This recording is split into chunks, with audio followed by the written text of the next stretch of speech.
ದೆಹಲಿಯಲ್ಲಿ ಮುಖ್ಯಮಂತ್ರಿ ಸಿದ್ದರಾಮಯ್ಯನವರ ಹೇಳಿಕೆ ಸಹಜ ಅನ್ನುವಂತೆ ಅವರ ಬೆಂಬಲಿಗರಿಗೆ ಹುರುಪು ತುಂಬಿದೆ.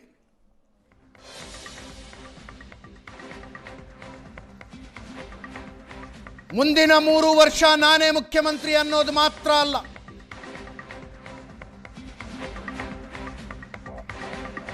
ಮುಂದಿನ 3 ವರ್ಷ ನಾನೇ ಮುಖ್ಯಮಂತ್ರಿ ಅನ್ನೋದು ಮಾತ್ರ ಅಲ್ಲ, 2028ರ ಚುನಾವಣೆಗೂ ನನ್ನದೇ ನೇತೃತ್ವ ಅಂದಿದ್ದಾರೆ ಮುಖ್ಯಮಂತ್ರಿಗಳು.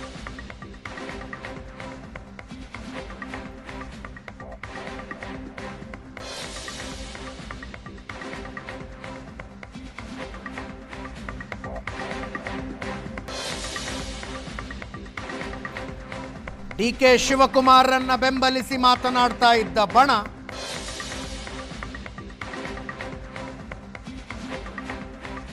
ಸ್ವಲ್ಪ ಮಟ್ಟಿಗೆ ಹಿಂದೇಟನ್ನು ಅನುಭವಿಸ್ತಾ ಇದೆ.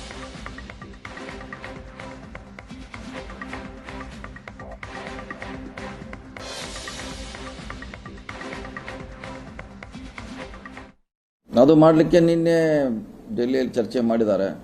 ಬೇಗ ಆಗಬೇಕಂತ ನಮ್ಮದು ಕೂಡ ಒತ್ತಡಿದ್ದಾರೆ. ನಿನ್ನೆ ಮುಗಿದು ಕ್ಲೋಸ್ ಆಯ್ತಲ್ಲ, ಅದು ಈಗ ಮತ್ತೆ ಹೊಸದು. ನಿನ್ನೆ ಅವರು ಹೇಳಿದ್ದಾರೆ, ಎಲ್ಲರೂ ಹೇಳಿದ್ದಾರೆ, ಮುಗಿದೋಯ್ತು. 28ರವರೆಗೆ ಕ್ಲಿಯರ್ ಮಾಡಿದ್ದಾರೆ, 28 ಮೇವರೆಗೆ ಕ್ಲಿಯರ್ ಮಾಡಿದ್ದಾರೆ ಅವರು. ಅದು ಮುಂದೆ ನೋಡೋಣ, ಈಗ ಯಾಕೆ ಅದ್ರ ಬಗ್ಗೆ ಚರ್ಚೆ. ಇನ್ನು 3 ವರ್ಷ ಇದೆ.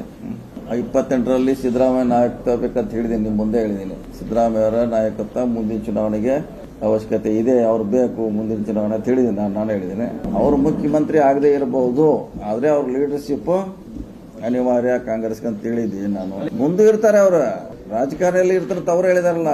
ನಾನು ಅಧಿಕಾರದಲ್ಲಿ ಇರದೆ ಹೋದ್ರು ಕೂಡ ಕಾಂಗ್ರೆಸ್ ಪಕ್ಷದ ಮುಂದಾಳತ್ವ ವಹಿಸ್ತೀನಿ ಅಂತ ಅವರು ಹೇಳಿದ್ದಾರೆ ಸಾಕ ಸಾರಿ. ನಾನು 6 ತಿಂಗಳ ಹಿಂದೆನೇ ಇದನ್ನು ಹೇಳಿದ್ದೀನಿ. ನಿನ್ನೆದಂತೆ ಅದೆಲ್ಲ ಸುಪ್ರೀಂ ಕೋರ್ಟ್ ಜಜ್ಮೆಂಟ್ ಬರ್ದಂಗೆ ಆಗಿದೆ. ಮತ್ತೆ ಮಾಡೋರು ಇನ್ನು ರಾಜಕೀಯದ ವಿಚಾರಗಳನ್ನ ಇಲ್ಲಿ ಮಾತನಾಡೋದು ಅಷ್ಟೊಂದು ಸಮಂಜಸ ಅಲ್ಲ ಅಂತೇಳಿ ನನಗೆ ಅನ್ಸುತ್ತೆ. ನಮಗೆ ಗೊತ್ತಿಲ್ಲ ಅದೆಲ್ಲ ನಮ್ಮವರೆಗೂ ಬರಲೇ ಇಲ್ಲ. ನಮ್ಮ ತನಕ ಯಾರಾದ್ರು ಬಂದು ಹೇಳಿದ್ರೆ, ನಮ್ಮ CLP ಸಭೆಯಲ್ಲಿ ನಮ್ಮ ಜನರಲ್ ಸೆಕ್ರೆಟರಿಗಳು ಬರ್ತಾರೆ, ಅನೇಕ ಸಂದರ್ಭದಲ್ಲಿ ಸಭೆ ಮಾಡಿದ್ದಾರೆ. ಅವ್ರು ಯಾರಾದರೂ ಹೇಳಿದ್ರೆ ಬಹುಶಃ ಈ ಗೊಂದಲನೂ ಕೂಡ ಆಗ್ತಾ ಇರಲಿಲ್ವೋ ಏನೋ. ನಾವು CM ಅವರು 5 ವರ್ಷ ಇರ್ತಾರೋ ಇನ್ನು 10 ವರ್ಷ ಇರ್ತಾರೋ ಅದು ಪ್ರಶ್ನೆ ನಮಗೆ ಗೊತ್ತಿಲ್ಲ. ಆದರೆ CM ಅವರ ನಂತರ ನಮ್ಮ D.K. ಶಿವಕುಮಾರ್ ಅವರಿಗೆ ಕೊಡಬೇಕು ಅಂತಕ್ಕಂಥದ್ದು ನಮ್ಮ ಅಭಿಪ್ರಾಯ. ಅಷ್ಟೊಂದು ದೊಡ್ಡ ಮಟ್ಟಕ್ಕೆ ಮಾತಾಡ್ತಕ್ಕಂಥದ್ದು ನನಗೆ ಆ ಶಕ್ತಿ ಇಲ್ಲ. ಅದ್ರ ಬಗ್ಗೆ ನಾನು ಕಾಮೆಂಟ್ ಮಾಡ್ತಕ್ಕಂಥದ್ದು, ಹೇಳಿಕೆ ಕೊಡ್ತಕ್ಕಂಥದ್ದು ಶಕ್ತಿ ನನಗಿಲ್ಲ. ನಾವು ಅಲ್ಗಳಿಯೋದಿಲ್ಲ. ನಾನು ಹೇಳೋದು CM ನಂತರ ಅವಕಾಶ ನಮ್ಮ ನಾಯಕರಿಗೆ ಕೊಡಬೇಕು ಅಂತಕ್ಕಂಥದ್ದು ನಮ್ಮ ಆಗ್ರಹ. ಯಾವಾಗಲಾದ್ರೂ ಹೈಕಮಾಂಡ್ ಯಾವಾಗ ಹೇಳ್ತದೋ ಆವಾಗ. ನಮಗೆ ಯಾರೂ ನೋಟಿಸ್ ಕೊಟ್ಟಿಲ್ಲ, CMಗೂ ನೋಟಿಸ್ ಕೊಡೋಕ್ಕಾಗಲ್ಲ. ಅದನ್ನು ಹೈಕಮಾಂಡ್ ನೋಡ್ಕೊತದೆ. ಹೈಕಮಾಂಡ್ ಅದ್ರ ಬಗ್ಗೆ ಗಮನ ಹರಿಸ್ತದೆ. ಇಲ್ಲಿ ಬಲಾಬಲದ ಪ್ರಶ್ನೆ ಬರೋದಿಲ್ಲ. ಇದು ಕಾಂಗ್ರೆಸ್ ಪಕ್ಷ, ಹೈಕಮಾಂಡ್ನ ತೀರ್ಪೇ ಅಂತಿಮ. ಡಿ.ಕೆ. ಶಿವಕುಮಾರ್ ಅವರಿಗೆ ಶಾಸಕರು ಬಲ ಇಲ್ವಾ ಸರ್? ಅದನ್ನು ನಾನು ಹೇಳ್ತಕ್ಕಂಥದ್ದು ಸೂಕ್ತ ಅಲ್ಲ. ಎಲ್ಲರೂ ಬಲನೂ ಇರಲ್ಲ. ಕೆಲವ್ರದ್ದು ಈಗ CM ಸ್ವಲ್ಪ ಜಾಸ್ತಿ ಇದ್ದರೆ ಅದ್ರ ನೆಕ್ಸ್ಟ್ ಸ್ಥಾನ ನಮ್ಮ D.K. ಶಿವಕುಮಾರ್ ಅವ್ರಿಗೆ ಹಂಗೆ ಹಂತವಾಗಿ ಇರ್ತದೆ. ಎಲ್ಲರ ಬಲ ಇರ್ತದೆ. ಅವ್ರ ನಾಯಕತ್ವನೂ ಬೇಕಲ್ಲಪ್ಪ. ಸಿದ್ದರಾಮಣ್ಣವ್ರನ್ನ ಬಿಟ್ಟರೆ ನಾವು ಚುನಾವಣೆ ಮಾಡೋಕ್ಕಾಯ್ತದ? ಸಿದ್ದರಾಮಣ್ಣ, D.K. ಶಿವಕುಮಾರ್, ಪರಮೇಶ್ವರು, ಎಲ್ಲರ ನಾಯಕತ್ವನು, ಖರ್ಗೆ ಸಾಹೇಬರು, ಎಲ್ಲರ ನಾಯಕತ್ವನೂ ಬೇಕು. ಕಾಂಗ್ರೆಸ್ ಪಕ್ಷ ಸರ್ವಜನಾಂಗದ ಶಾಂತಿಯ ತೋಟ. ಎಲ್ಲ ವರ್ಗದ ಜನ ನಾಯಕತ್ವ ಇರತಕ್ಕಂಥದ್ದಕ್ಕೆ ಕಾಂಗ್ರೆಸ್ನ ಶಕ್ತಿ. ಇದೇ ವಿಷಯದ ಬಗ್ಗೆ ಇವತ್ತು ಮಾತಾಡ್ತೀವಿ. ಹಲವು ಜನ ಗಣ್ಯರು ನಮ್ಮ ಜೊತೆಗಿರ್ತಾರೆ. ನನ್ನ ಕೊಲೀಗ ಪ್ರಶಾಂತ್ ನಾಥ್ ಇದ್ದಾರೆ. ಪ್ರಶಾಂತ್, ಕಾರ್ಯಕ್ರಮಕ್ಕೆ ಸ್ವಾಗತ. ಚಂದ್ರಶೇಖರ್ ಅವರು BJPಯಿಂದ, ರಮೇಶ್ ಬಾಬು ಅವರು ಕಾಂಗ್ರೆಸ್ನಿಂದ, ದೇವರಾಜ್ ಅವರು JDSನಿಂದ ಇದ್ದಾರೆ. 3 ಜನರು ಕಾರ್ಯಕ್ರಮಕ್ಕೆ ಸ್ವಾಗತ. ಪ್ರಶಾಂತ್, ಈ 2 ಬಣಗಳಲ್ಲಿ ಗುರುತಿಸಿಕೊಂಡವರ ಹೇಳಿಕೆಗಳ ವ್ಯತ್ಯಾಸವನ್ನು ನೋಡ್ತಾ ಇದ್ದೆ ನಾನು. ಡಾಕ್ಟರ್ ಪರಮೇಶ್ವರು ಹಿಂದೊಂದು ಸಲ, ಇದೊಂದು 3-4 ತಿಂಗಳ ಹಿಂದಿರಬೇಕು, ಒಪ್ಪಂದದ ಮಾತುಕತೆ ನಡೆದಾಗ ನೀವೇ ಒಪ್ಪಂದ ಮಾಡ್ಕೊಂಡು ಕೂತ್ಕೊಂಡ್ರೆ ನಾವೆಲ್ಲಿಗೆ ಹೋಗೋಣ ಅಂದಿದ್ರು. ಈ ಸಲ ಸಿದ್ದರಾಮಯ್ಯನವರು 5 ವರ್ಷ ಮುಂದುವರಿತಾರೆ ಅನ್ನೋದರ ಬಗ್ಗೆ ನಿಮಗೆ ಯಾಕೆ ಡೌಟು ಅಂತ ಪತ್ರಕರ್ತರನ್ನು ಕೇಳಿದ್ರು ಅವರು. ಡಾಕ್ಟರ್ ಪರಮೇಶ್ವರ್ ನಂದಿ ಬೆಟ್ಟದ ಪತ್ರಿಕಾಗೋಷ್ಠಿಯಲ್ಲಿ ನಮ್ಮ ನಾಯಕರು ದುಡಿದಿದ್ದಾರೆ, ಕಷ್ಟಪಟ್ಟಿದ್ದಾರೆ, ಅಧಿಕಾರ ಸಿಗಬೇಕು ಅಂತ ಮಾತಾಡ್ತಾ ಇದ್ದ ಮಾಗಡಿ ಬಾಲಕೃಷ್ಣ ಅವರು 5 ವರ್ಷ ಸಿದ್ದರಾಮಯ್ಯನವರು ಇರ್ತಾರೋ 10 ವರ್ಷ ಸಿದ್ದರಾಮಯ್ಯನವರು ಇರ್ತಾರೋ ಅವರು ಆದಮೇಲೆ D.K. ಶಿವಕುಮಾರ್ಗೆ ಅವಕಾಶ ಸಿಗಬೇಕು ಅಂತಿದ್ದಾರೆ. ಅಂದರೆ ಈ ಕೆಮಿಸ್ಟ್ರಿ ಕ್ಯಾಲ್ಕುಲೇಷನ್ಸ್ ಹೆಂಗೆ ಚೇಂಜ್ ಆಗ್ತವೆ ಅಂತ.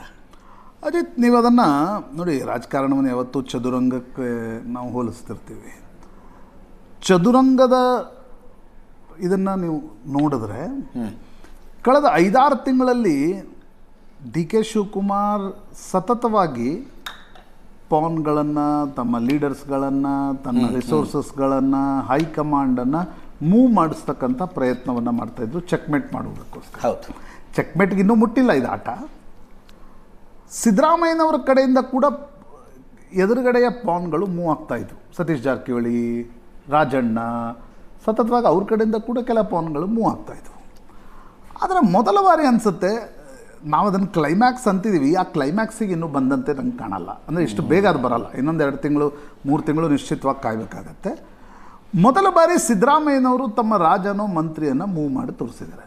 ಎಸ್, ಅಂತಿಮವಾಗಿ ಅಂದರೆ ನನ್ನ ಮನಸ್ಸಿನಲ್ಲೇನಿದೆ ಅದೇ ಆಗತ್ತೆ ಅಂತಕ್ಕಂಥದ್ದನ್ನು ಸಿದ್ದರಾಮಯ್ಯನವರು ನಂದಿ ಬೆಟ್ಟದಲ್ಲೂ ಹೇಳಿದರು, ದಿಲ್ಲಿಯಲ್ಲೂ ಕೂಡ ಹೇಳುವ ಪ್ರಯತ್ನವನ್ನು ಮಾಡ್ತಿದ್ದಾರೆ. ಈಗ ಇದಕ್ಕೆ ಡಿ ಕೆ ಶಿವಕುಮಾರ್ ಏನು ಮಾಡ್ತಾರೆ, ಕಾಂಗ್ರೆಸ್ ಹೈಕಮಾಂಡ್ ಏನು ಮಾಡುತ್ತೆ ಅನ್ನೋದನ್ನು ನೋಡಬೇಕಾಗತ್ತೆ. ನನಗನ್ಸುತ್ತೆ ಈಗ ಡಿ ಕೆ ಶಿವಕುಮಾರು ಒಬ್ಬ ಸೀಸನ್ಡ್ ಪೊಲಿಟಿಷಿಯನ್, ಪ್ಯೂರ್ಲಿ ಪ್ರಾಕ್ಟಿಕಲ್ ಪಾಲಿಟಿಕ್ಸೇ ಮಾತಾಡೋದಾದರೆ ಅವರು ಕೂಡ ಈ ಆ್ಯಂಟಿಸಿಪೇಷನನ್ನು, ಸಿದ್ದರಾಮಯ್ಯನವರ ಈ ಮೂವನ್ನು ಫ್ಯಾಕ್ಟರ್ ಇನ್ ಮಾಡಿಯೇ ಅವರ ರಾಜಕೀಯ ತಂತ್ರಗಳನ್ನು ನಿಶ್ಚಿತವಾಗಿ ಹೆಣಿತಿರ್ತಾರೆ. ಹೀಗಿರುವಾಗ ನನಗನ್ಸುತ್ತೆ ಹೈಕಮಾಂಡ್ ಸ್ವಲ್ಪ ಪೇಚ್ ಜಾಸ್ತಿ ಆಗಿರಬಹುದು ಅಂತ ನನಗನ್ಸುತ್ತೆ.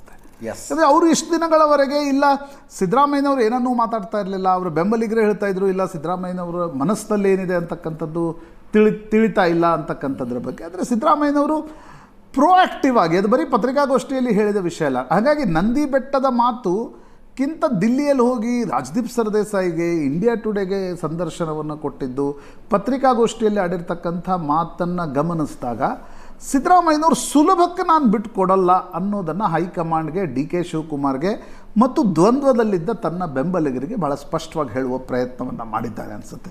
ಇನ್ನು ಮುಂದೆ ಏನಾಗುತ್ತೆ, ಡಿ ಕೆ ಶಿವಕುಮಾರ್ ಏನು ಮಾಡ್ತಾರೆ? ಡಿ ಕೆ ಶಿವಕುಮಾರ್ ಎದುರಿಗೆ ಆಪ್ಷನ್ಸ್ ಕಡಿಮೆ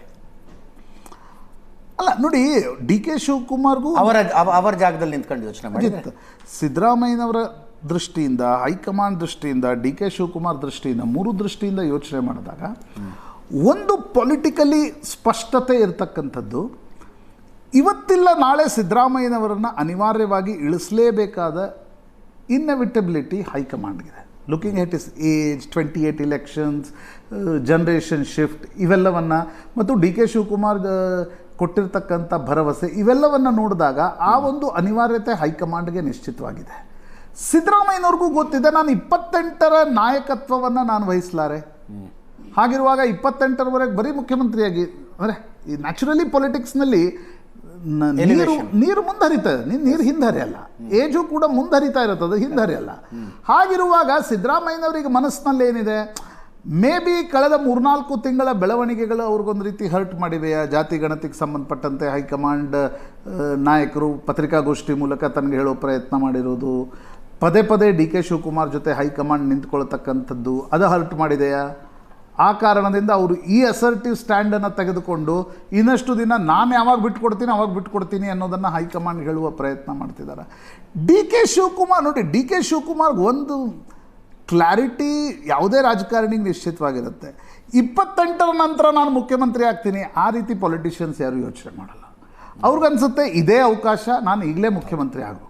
ಆದರೆ ನವೆಂಬರ್ ಡೆಡ್ಲೈನಲ್ಲೇ ಆಗಬೇಕು ಅಂತಕ್ಕಂಥದ್ದು ನಾವು ಚರ್ಚೆ ಮಾಡ್ತಿದ್ವಿ. ಡಿ ಕೆ ಶಿವಕುಮಾರ್ ಮನಸ್ಸಿನಲ್ಲಿ ಏನಿದೆ ಯಾರು ಗೊತ್ತು, ನವೆಂಬರ್ ಆಗಬೇಕಾ ಅಥವಾ ನವೆಂಬರ್ ಅಂತ ಇಲ್ಲ ಇನ್ನೊಂದು 6 ತಿಂಗಳು ಜಗ್ಗಿ ಸಿದ್ದರಾಮಯ್ಯನವರು. ಯಾಕಂದರೆ ಡಿ ಕೆ ಶಿವಕುಮಾರ್ ಮನಸ್ಸಿನಲ್ಲಿ ಒಂದು ಸ್ಪಷ್ಟತೆ ಇದೆ, ಸಿದ್ದರಾಮಯ್ಯನವರ ಮನವೊಲಿಸಿ, ಸಿದ್ದರಾಮಯ್ಯನವ್ರನ್ನ ಮನವರಿಕೆ ಮಾಡಿಸಿಯೇ ತಾನು ಮುಖ್ಯಮಂತ್ರಿ ಆಗಬೇಕೇ ಹೊರತು ಆಟ ಕೆಡಿಸ್ತಿದ್ರೆ ಡಿ ಕೆ ಶಿವಕುಮಾರ್ ಮುಖ್ಯಮಂತ್ರಿ ಆಗೋದು ಕಷ್ಟ ಇದೆ, ಮುಂದಿನ ಚುನಾವಣೆಯನ್ನು ಎದುರಿಸೋದು ಕೂಡ ಕಷ್ಟ ಇದೆ.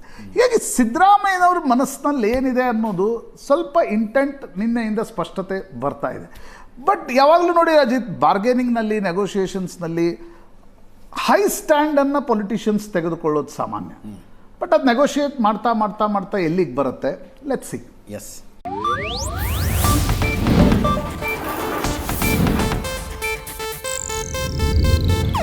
ಇದು ಏಷ್ಯಾನೆಟ್ ನ್ಯೂಸ್ ನೆಟ್ವರ್ಕ್ ಪ್ರಸ್ತುತಿ.